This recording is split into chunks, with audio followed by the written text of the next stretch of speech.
जय हिंद साथियों, आप सभी का स्वागत है एक नए वीडियो में। आज हम लोग फिर से 15 क्वेश्चन करने की कोशिश करेंगे और इनमें से आपका कितना सही होता है आखिरी के में कमेंट बॉक्स में जरूर बताएं कि आपका 15 में से कितना क्वेश्चन सही होता है। अगर 15 में से आपका 12 क्वेश्चन सही होता है तो मान के चलिए कि आपका जीके जीएस पोर्शन है जो बहुत बढ़िया है। अदरवाइज आपको तैयारी करने की जरूरत है दोस्त। तो चैनल को सब्सक्राइब कर दीजिए और चैनल पर बने रहिए। तो चलिए आज की क्लास हम लोग शुरू करते हैं। तो सबसे पहले आज का हमारा पहला क्वेश्चन है जो इस प्रकार है कि which gas has maximum contribution in the phenomena of global warming, यानी भूमंडलीय तापमान ग्लोबल वार्मिंग की घटना में सबसे अधिक योगदान किस गैस का है। पहला ऑप्शन है हमारा मीथेन, दूसरा क्लोरोफ्लोरोकार्बन, तीसरा नाइट्रोजन डाइऑक्साइड और चौथा है हमारा ऑप्शन कार्बन डाइऑक्साइड। तो आप लोग जल्दी से बताइए दोस्त कि इसका आंसर क्या होना चाहिए।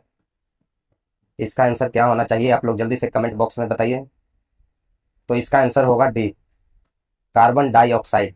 यानी जो भूमंडलीय तापमान यानी ग्लोबल वार्मिंग की घटना में जो अधिक योगदान है वो कार्बन डाइऑक्साइड का है। कार्बन डाइऑक्साइड का है, जिसके कारण पर्यावरण में ग्रीन हाउस गैस जो है जो बढ़ रही है, उसी के कारण ये जो ग्लोबल वार्मिंग है वो भी अत्यधिक बढ़ रहा है। तो ये है, इस प्रकार हमने इसका फिगर भी लगाया है, चित्र भी लगाया है, ताकि आपको ग्लोबल वार्मिंग के बारे में अच्छे तरीके से पता लगे। ग्लोबल वार्मिंग बढ़ रहा है तो हमारे लिए खतरा ही है दोस्त। चलिए हम लोग अगले क्वेश्चन की तरफ बढ़ते हैं। तो आज का हमारा दूसरा क्वेश्चन है, कैलेमाइन किस धातु का अयस्क है। जो कैलेमाइन है वो किस धातु का अयस्क है। पहला ऑप्शन है हमारा मैग्नीशियम, दूसरा कॉपर और तीसरा जिंक और चौथा सोडियम। आप लोग कमेंट कीजिए दोस्त कि इसका आंसर क्या होगा। तो कैलेमाइन है जो जिंक धातु का अयस्क है। कैलेमाइन है जो जिंक धातु का अयस्क है। जिंक धातु के और कौन कौन से अयस्क हैं, तो एक है zinc blende, zinc black, zinc black, blade blade sorry दोस्त, जिंक ब्लैड। और दूसरा कौन सा है जिंक धातु के अयस्क, तो जिंकाइट, जिंकाइट। ये दो जिंक धातु के अयस्क हैं। कैलेमाइन का पाउडर हमने साथ में लगाया है कि किस प्रकार कैलेमाइन होता है, तो यह है कैलेमाइन का पाउडर दोस्त। आप लोग बहुत अच्छे तरीके से देख करके इसको समझ जाइए कि कैलेमाइन है जो जिंक धातु का अयस्क है।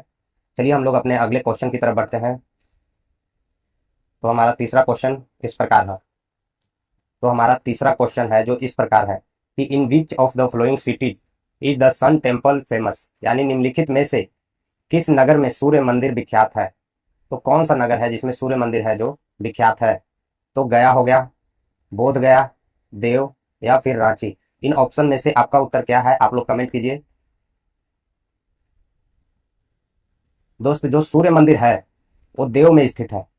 सूर्य मंदिर है जो देव में स्थित है। और सूर्य मंदिर का चित्र हमने इस यहाँ पर लगाया है ताकि आपको अच्छे तरीके से समझ में आ जाए। यही है सूर्य मंदिर जो देव में स्थित है। और ये देव जो कहाँ है वो बिहार के औरंगाबाद जिला में है। देव है जो बिहार के औरंगाबाद जिला में है। और यहाँ प्रत्येक वर्ष सूर्य अचला सप्तमी को महोत्सव का आयोजन भी किया जाता है। प्रत्येक साल में सूर्य अचला सप्तमी का महोत्सव किया जाता है यहाँ पर जो देव है वहां पर। चलिए हम लोग अगले क्वेश्चन की तरफ बढ़ते हैं। आज का हमारा अगला क्वेश्चन है, Hyderabad is situated on the river, यानी हैदराबाद नदी है, नदी पर कौन स्थित है, कौन सी नदी पर है जो हैदराबाद स्थित है। तो हमारा पहला ऑप्शन है महानदी, दूसरा ऑप्शन है हमारा गोदावरी, तीसरा ऑप्शन है हमारा मूसी और चौथा ऑप्शन है हमारा कृष्णा। आप लोग कमेंट कीजिए दोस्त कि किस नदी पर स्थित है।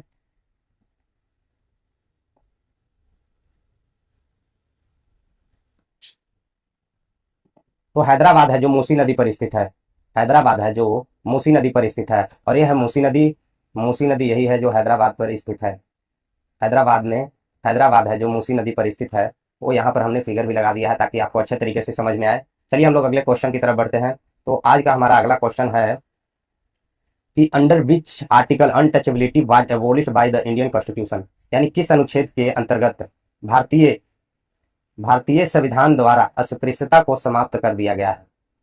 किस अनुच्छेद के तहत भारतीय संविधान में जो अस्पृश्यता है यानी छुआछूत वाला है जो उसको अंत कर दिया गया है। तो आर्टिकल 17 यानी अनुच्छेद 17, अनुच्छेद 29 और अनुच्छेद 35 या फिर अनुच्छेद 49। आप लोग इसका आंसर दीजिए दोस्त कमेंट में। ये बहुत ही मोस्ट इंपॉर्टेंट क्वेश्चन है, इसको स्टार लगाने लायक है क्योंकि ये हर एग्जाम में पूछा जाता है। तो आप लोग बताइए कि कौन से अनुच्छेद के तहत ये अनटचेबिलिटी यानी अस्पृश्यता को समाप्त किया गया है। तो ये अनुच्छेद 17 के तहत है, जो अनुच्छेद 17 के तहत अस्पृश्यता को समाप्त कर दिया गया है और इसे दंडनीय अपराध घोषित भी कर दिया गया है कि अगर कोई व्यक्ति अस्पृश्यता या छुआछूत करता हुआ पकड़ा जाता है तो उसको दंड भी दिया जा सकता है, उसको दंड भी दिया जा सकता है। तो चलिए हम लोग अगले क्वेश्चन की तरफ बढ़ते हैं। हमारा अगला क्वेश्चन है, Bihar Congress socialist party was formed in, यानी बिहार कांग्रेस सोशलिस्ट पार्टी का गठन कब हुआ था। ये है जो बिहार सोशलिस्ट पार्टी का जो है वो चिन्ह है। तो बिहार कांग्रेस सोशलिस्ट पार्टी का गठन कब हुआ था? ऑप्शन ए है 1930 ईस्वी में, बी है 1931 ईस्वी में, ऑप्शन सी है 1934 ईस्वी में, ऑप्शन डी है 1939 ईस्वी में। आप लोग बताइए कि इसका आंसर क्या होगा दोस्त। तो जो बिहार कांग्रेस सोशलिस्ट पार्टी का जो गठन है वो 1934 ईस्वी में, सन 1934 ईस्वी में पटना के अंजुमान इस्लामिया हॉल में हुआ था। पटना के अंजुमान, पटना के अंजुमान, अंजुमन इस्लामिया हॉल में हुआ था। इस्लामिया हॉल में हुआ था, इस्लामिया हॉल में हुआ था, इस्लामिया हॉल में हुआ था। और जो बिहार कांग्रेस सोशलिस्ट पार्टी के अध्यक्ष थे कौन थे? आचार्य नरेंद्र नरेंद्र देव थे। और सचिव जयप्रकाश नारायण थे। और सचिव जो थे वो जयप्रकाश नारायण थे, जयप्रकाश नारायण थे, जयप्रकाश नारायण थे।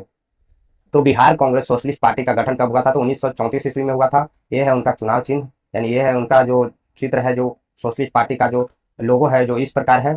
तो इस प्रकार हम लोग बिहार कांग्रेस सोशलिस्ट पार्टी के का अध्ययन कर लिए हैं। अब हम अगले क्वेश्चन की तरफ बढ़ते हैं। तो हमारा अगला क्वेश्चन है क्वेश्चन नंबर 7 कि the components of blood which prevent it's clothing through out the blood vessel is, यानी रक्त का वह घटक जो संपूर्ण रक्त वाहिनियों में इसके थक्का बनने से रोकता है, इसके थक्का बनने से रोकता है। तो पहला ऑप्शन है हमारा थ्रोम्बिन, दूसरा ऑप्शन है हिपेरिन, और तीसरा हीमोग्लोबिन, चौथा एंटीबॉडी। आप लोग कमेंट कीजिए दोस्त कि इसका आंसर क्या होना चाहिए, जल्दी से बता दीजिए कि इसका आंसर क्या होना चाहिए। तो इसका आंसर होगा बी, हिपेरिन।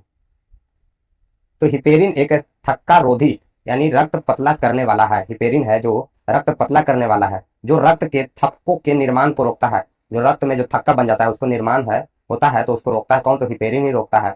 और ये है हमारा आरबीसी का यहाँ पर फिगर लगा हुआ है दोस्त, आप लोग देख सकते हैं कि आरबीसी किस प्रकार के होते हैं।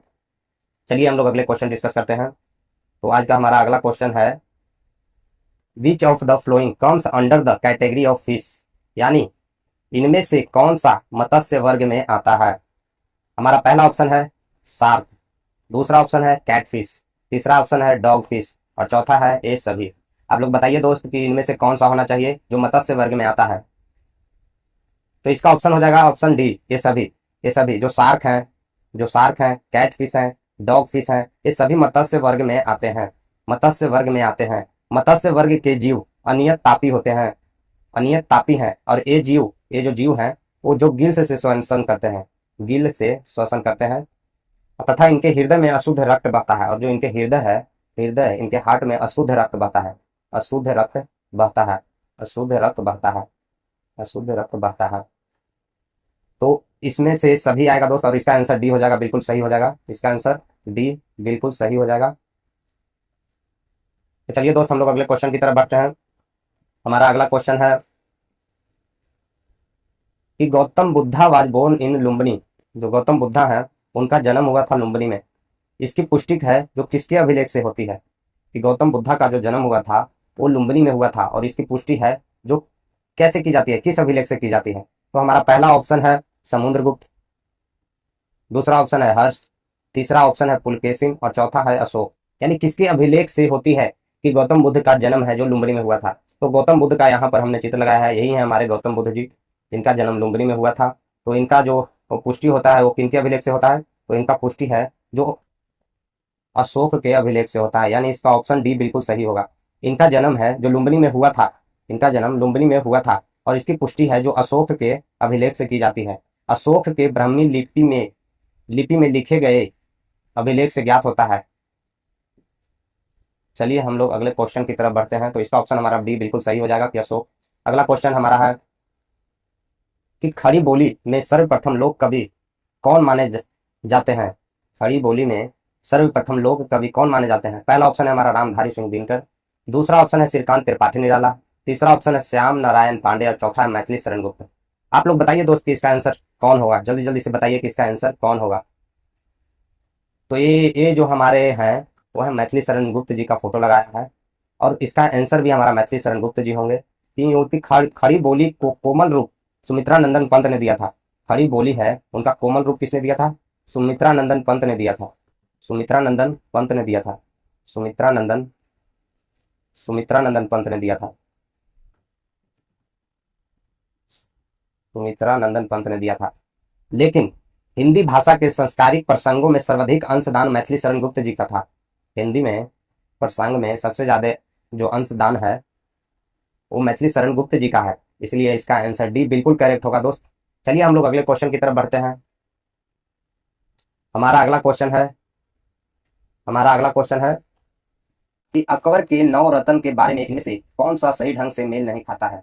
मेल नहीं खाता दोस्त, इनमें से अकबर के बारे में कोई है हमारे अकबर जी। हमने यहाँ पर अकबर जी ताकि आप देख करके समझ सकें कि यही अकबर ही है। और इनके जो नौ रत्न थे ग्रह में, इनके बारे में कौन सा सही ढंग से मेल नहीं खाता है, तो इनके बारे में बताना है। बताइए दोस्त इसका आंसर क्या होगा। तो इसका आंसर बी बिल्कुल करेक्ट होगा कि राजा मान सिंह थे, वह अकबर के वित्त मंत्री थे।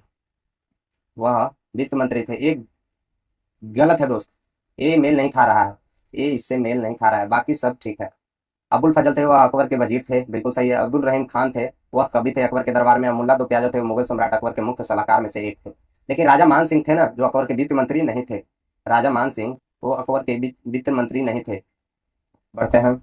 हमारा अगला क्वेश्चन है इस प्रकार है कि जो स्याही का दाग अगर किसी शर्ट पर वगैरह पर लग जाता है, तो उस स्याही के दाग को हटाने के लिए हम लोग कौन सा अम्ल का प्रयोग करते हैं।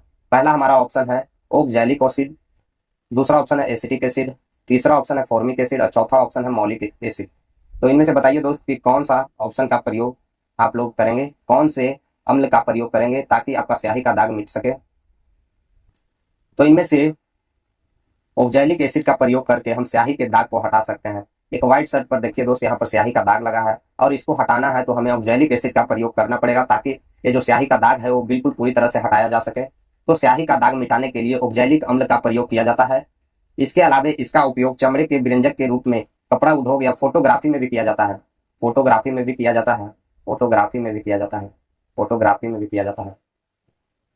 चलिए दोस्त, अब हम लोग अगले और आखिरी क्वेश्चन की तरफ बढ़ते हैं। हमारा आज का आखिरी क्वेश्चन है कि निम्नलिखित में से तूतिया किसका अन्य नाम है। यह who among of the following is another name of तूतिया। इनमें से हमारा पहला ऑप्शन है कॉपर सल्फेट, दूसरा ऑप्शन है ऑक्सीजन, तीसरा ऑप्शन है कॉपर और मैग्नीशियम ऑक्साइड है जो हमारा चौथा ऑप्शन है। तो आप लोग बताइए दोस्त कि इसका आंसर क्या होगा, जल्दी बताइए। और ये बहुत ही इंपॉर्टेंट क्वेश्चन है दोस्त, बहुत ही इंपॉर्टेंट क्वेश्चन है, बहुत ही इंपॉर्टेंट क्वेश्चन है जो हर एग्जाम में लगभग पूछा ही जाता है। और यहाँ तूतिया किसको कहते हैं, यहाँ पर हमने एक फिगर भी लगा दिया है कि तूतिया किसको कहते हैं। तो तूतिया हम लोग कॉपर सल्फेट को कहते हैं, कॉपर सल्फेट को हम लोग तूतिया कहते हैं। और तूतिया कॉपर सल्फेट का अन्य नाम है। कॉपर सल्फेट को हम लोग अन्य नाम से कौन से नाम से जानते हैं, तो तूतिया नाम से जानते हैं। और इसको नीला थोथा भी कहा जाता है, नीला थोथा भी कहा जाता है। प्रयोगशाला में copper hydroxide, copper hydroxide hydroxide पर सल्फ्यूरिक अम्ल की क्रिया से कॉपर सल्फेट बनाया जाता है, कॉपर सल्फेट बनाया जाता है। और इसको हम लोग नीला थोथा भी कह देते हैं, नीला थोथा भी कह देते हैं। चलिए अब आगे देखते हैं। ये हमारा आखिरी क्वेश्चन है जो आपसे हम पूछना चाहेंगे कि प्रतिरोध को मापने की इकाई क्या है, यानी what is the unit of measurement of resistance. Resistance किस प्रकार का होता है दोस्तों, रेसिस्टेंस ये है। रेसिस्टेंस हमारा इस प्रकार का होता है जो आमतौर पर आप लोग देखे होंगे कि चार्जर का जो मेन हेड होता है उसमें बहुत तरह के रेसिस्टेंस लगे होते हैं। और उसको मापने की इकाई क्या है, तो पहला ऑप्शन है हमारा ओम, दूसरा फेराड, तीसरा हेनरी और चौथा वेबर। इसका आंसर आप लोग कमेंट में कीजिए दोस्त, ताकि हम भी जान सकें कि आप में कितना ज्ञान है, आप जीके के कितने बड़े मास्टर हैं, जीके जीएस के। तो आप लोग कमेंट कीजिए इसका उत्तर और आप लोग जरूर बताइएगा कि 15 में से आप लोग का कितना आंसर सही हुआ है, लेकिन बिल्कुल ईमानदारी से बताइएगा दोस्त। चलिए हम लोग मिलेंगे अगली क्लास में, तब तक के लिए जय हिंद। अगर आप लोग चैनल पर नए हैं तो चैनल को सब्सक्राइब कीजिए, वीडियो को लाइक कीजिए, शेयर कीजिए